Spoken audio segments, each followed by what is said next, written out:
It's disconnected.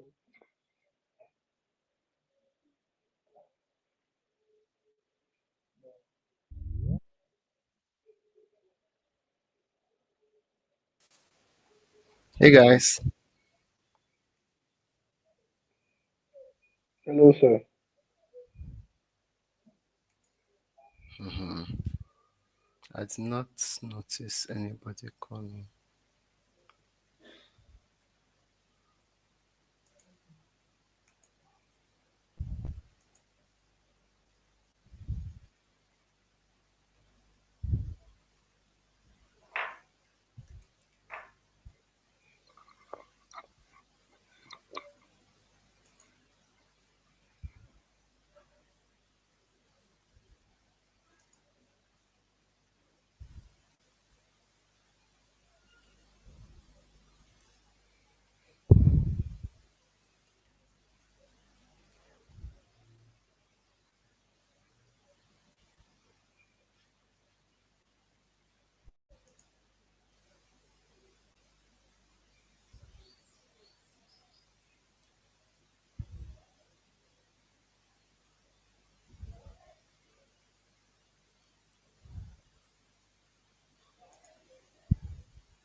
Okay. Oh, sorry. The live streaming is on.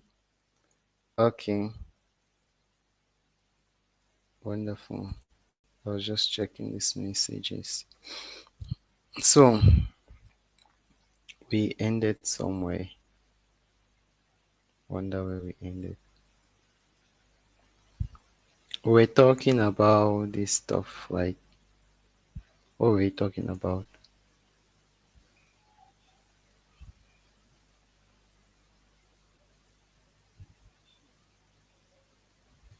Can you guys see my screen?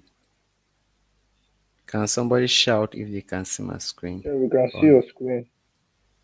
Oh, okay. We're talking about this file system. Yes, we can. Right.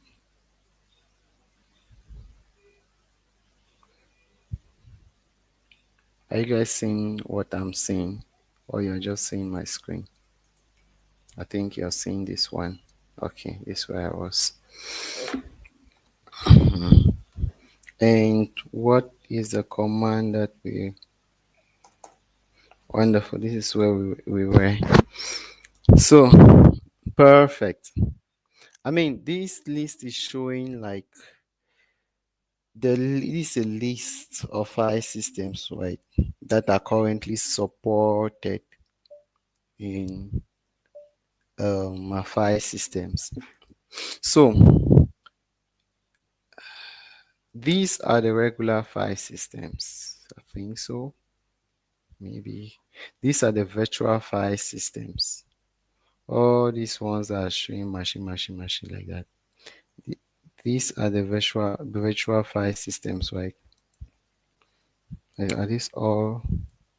I know these three to be regular file systems. Right, right. So there are two kinds of file systems in Linux. There's the virtual file system, there's the regular file system, right? So this, what you notice here is that you have these file system types, these different file system types, and you have this, well, this stuff here. And this stuff here simply means that this no device or no def means that you do not require a block device like the RAM or another virtual file system, right? This does not require a RAM or a virtual file system. All of these. That's what they mean, not so. So this particular one, this first one, this is what exposes the Linux objects as files, right? Remember, we have the Linux objects are stored inside slash file from slash sys slash quit. Where are the Linux objects? Let's see them. /sys. These are the Linux objects. So how are these Linux objects exposed, right? So for example, let's go into any of them and see what's actually in there. I'll go into like dev, not so. I have like character stuff. Okay. I'll choose any one that we can easily go into it. File system. We have C group. I want to do this one. Wonderful. Are you guys familiar with this stuff? Are you guys familiar with this? You guys ever seen this thing? Right. No, sir, not really. Okay. It means that you guys have never installed Ubuntu before. Okay. Exactly. You have this journal dix, right? This one object.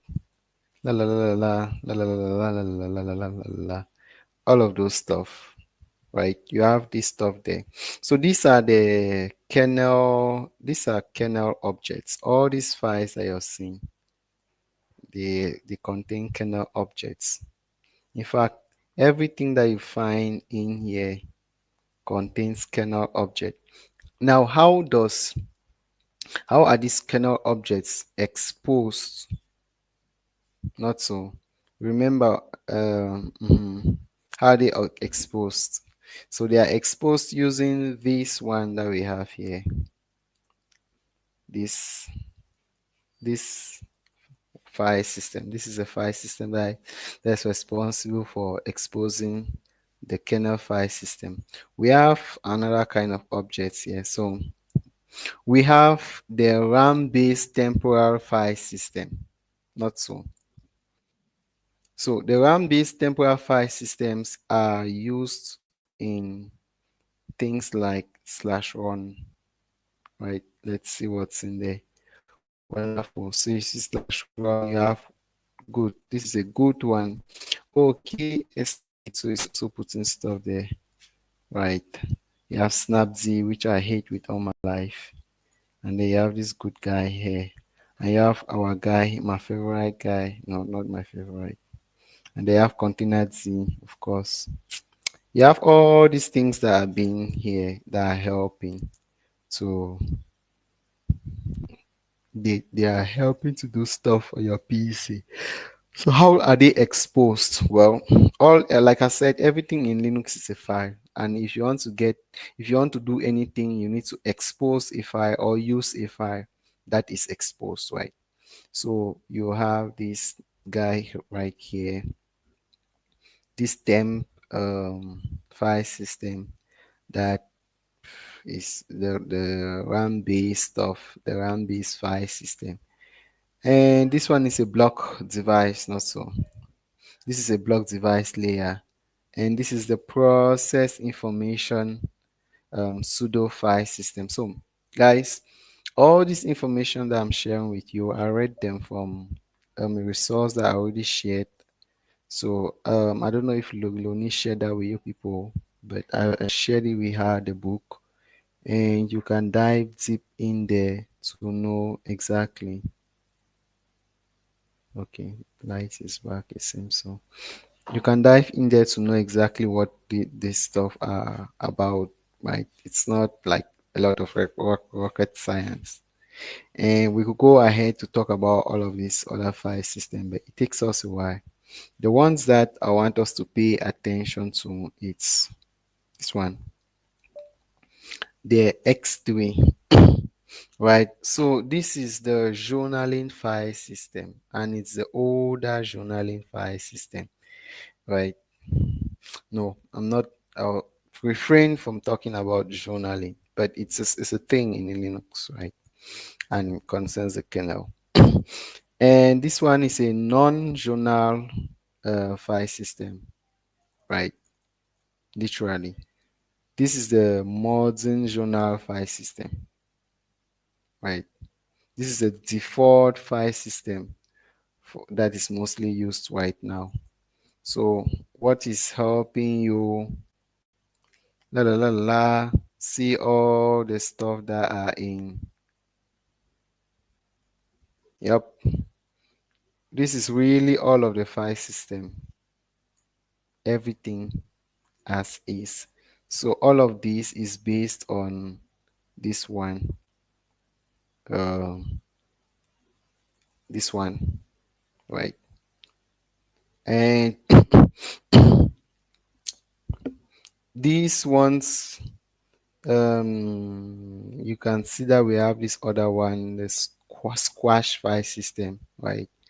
So if you want to compress things that you will use in your CD, do people still use CD again? Anyways, where is it?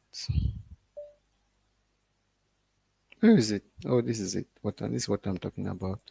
If you want to compress things that you use in your CD, right? In your init, init RDS, those kind of things, right? Yeah, this is a file system that helps to do that. It makes a lot of sense to talk about it um, for case specific stuff, but hey, welcome to the world of Linux. It's the boring stuff. So, what we can do is we can check, for example, hmm, if I do this and then I do file systems. Really? Wait, if I do this and then I do,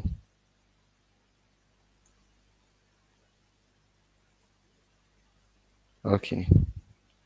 Um, well, I thought that we could check for specific file system support, but it does not tell us anything. So we'll try that again when we have a specific case.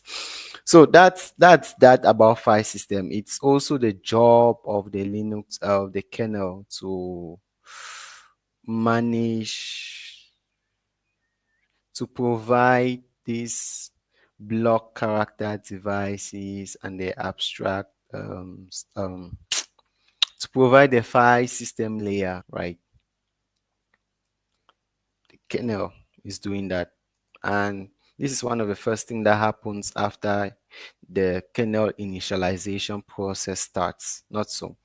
Another thing that happens after the kernel initialization starts is network stacking. Yeah, this one. Network stacking. Okay, wonderful. I wonder, hey guys, if you have a question, you can ask me directly. Okay, we are two of us and you're there. Wonderful. If I talk alone for a while, it feels very awkward. So always feel free to jump in. So we can interpret each of this stuff, but I don't like it like this.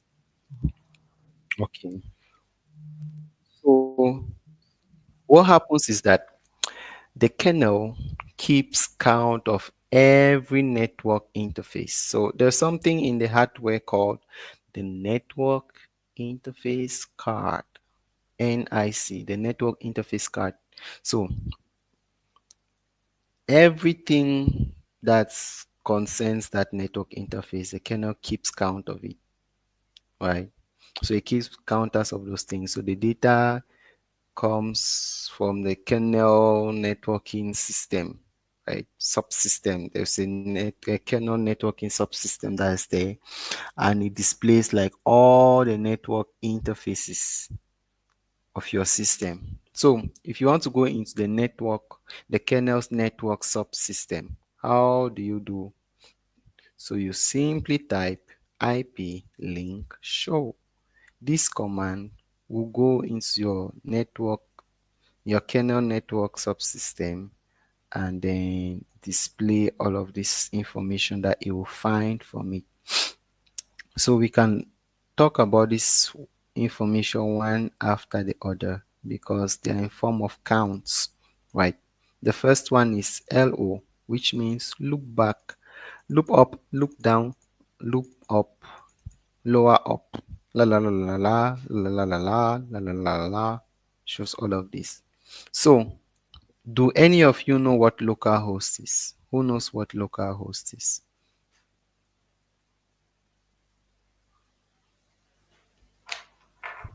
Anybody talking to me? Uh, I don't have an idea of what localhost is. Okay, I'm going to show you here. So, what I'm going to do is Je t'aime prie. Let's try and make this a little bit more practical. Personal roast. Cameroon. Oh,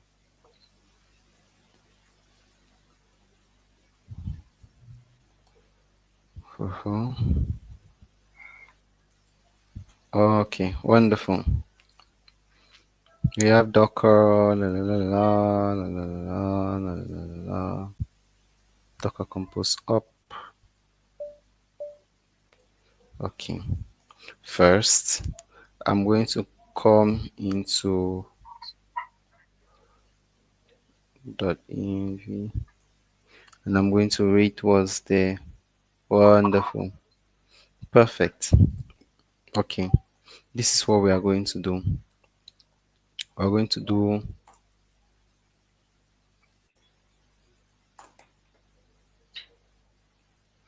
we're going to destroy this first and then we're going to create it again.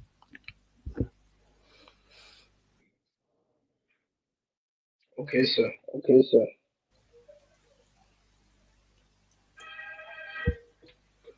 Wonderful. We have created it. So we can go now to it. Let us navigate to it together. Right. Don't worry. Anything that I say will be changed. So it's not permanent. It's not a permanent ask. So go there and then come. Let me show you guys. Share. Share that. Okay. Do you guys see this?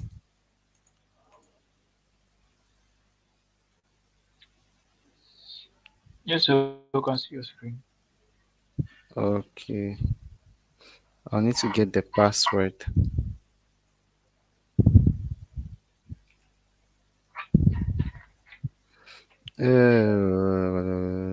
What's the password? But anyways, the password is not even important. Okay, the password. This is the password. This is the real email. Okay. Okay. And then I know the password. So, for example, I'll save it. For example, this. Look here. Localhost. La la la la la la la la la la. So, what's happening? Um, Localhost is an IP address, by the way. This is the la la la la la. But anyways, Sinke, how do you explain localhost to people that I know? Okay, let's go. I can explain it from here. I'll stop sharing. But do you see this? If this means that this application is running locally on my PC, right? I can access it on my PC. It's running locally because I actually have run it here as you saw, not so. And what happens is that whenever you are running something that you want another thing to discover, not so, another part of the file system to discover, then you need to run it such that localhost can pick it up. Really, that's my best explanation. Um, what happened? Mhm. Okay, I'm not going to save it. Right. So what happens is that I am running this stuff here. If I do docker ps, not so, then you're going to see that I have a couple of things that I'm running. This is the virtual machine that I'm running. I can access it from this terminal. This one does not need any network configuration, but this is the one that I'm running, this application. And see, this application has an IP address, really, right? The IP address here, this IP address is 0000 and the port number, not so. And this is where the other one is running. This is another thing. Okay. So what's simply happening here? Okay, no problem. We're going to talk about this some other time. Let me not confuse concept. Today we want to focus on Linux. But the point is that there is some kind of network configuration that is occurring here that is allowing my browser